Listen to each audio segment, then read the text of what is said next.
What's up, guys? Welcome back to the channel. I'm Stewie, and this is Black Kobold Media.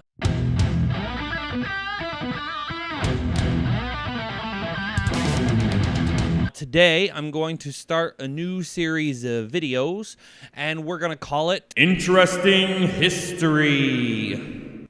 That's right. I'm going to pick out a few events, use some cursory research, go through some of the facts, and maybe have some fun doing it. So the first one I'm going to do is actually going to come out on Labor Day. So why not do the history of Labor Day? So to start with, Labor Day starts and ends with the unions. The story literally starts and ends with the unions. Okay, so where this all starts is in the 1890s, there was an economic depression almost on par with the Great Depression. And it was caused by the crash of the wheat price. In fact, in 1893, it got so bad that unemployment rate went from about 2 to 3 out of 100 people to 8. And then in 1894, it jumped up to 12 people per 100 that did not have jobs. Now, in Chicago, there was this gentleman by the name of George Pullman.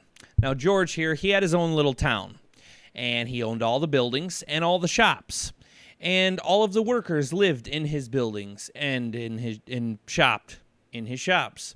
Now, this dumb son of a bitch right here cut wages 30%. Now, that's not what makes him a dumbass, all right? Now, he's got all his fucking workers living in his buildings and all of his workers shopping in his shops, and this asshole cuts wages 30%, but then doesn't lower the rent. So now you got a bunch of angry, pissed off fucking laborers that can't afford to support their families, but they're supposed to work for you? So on May 11th, 1894, the Pullman workers went on strike. They were joined by a bunch of other unions in the area, and their goal was to shut down the trains because George Pullman made luxury rail cars. So they wanted to shut down the trains because fuck that guy. The strikes got so bad that it was almost out of control, and the city was starting to just be a chaotic mess. So some of the other rail companies, they asked the federal government to step in, and it was approved. However, this guy right here, Illinois Governor John Altgeld, he didn't want anything to do with that shit. He basically told the federal government to fuck off. You're not sending your troops here. This is fucking Illinois. You can kiss my ass. Well, the federal government gave him a big fuck you, and they sent troops anyway.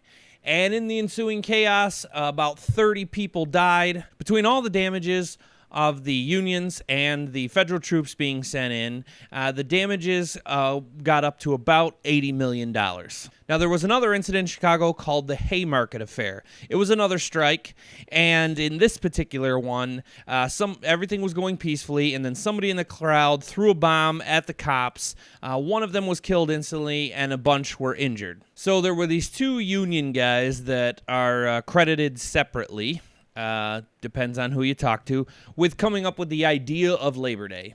And coincidentally, these two have the exact same fucking name. The first one would be Peter McGuire, the second one being Matthew McGuire. So the idea for this is for all the laborers to have a day off and meet and celebrate the laborers, the people who put the country together. The socialists in the country, they were set on May Day, which was May 1st, due to the Haymarket Affair. But these union people, the first 2 years they did it on September 5th, and then on the third year, it was going to be the first Monday in September, and it stuck. Now, most of the people that were really banking on it being May Day, most of them were socialists and communists from Europe. They were hoping there was going to be this giant worldwide huzzah fucking party for laborers, and what they didn't count on is Americans like to do things their own fucking way. Grover Cleveland, the president who allowed the federal troops to move into Chicago, signed it in as a federal holiday on June 28th, 1894. He chose Labor Day being the first Monday of the September instead of May Day because he didn't want to sign in as a federal holiday, a holiday backed by such a radical group of people, because Americans at this point never would have supported it, any sort of socialism or communism. So that's the story of how Labor Day came to be. So I hope you enjoyed this video. I hope you learned something today, and I really hope that it was actually interesting.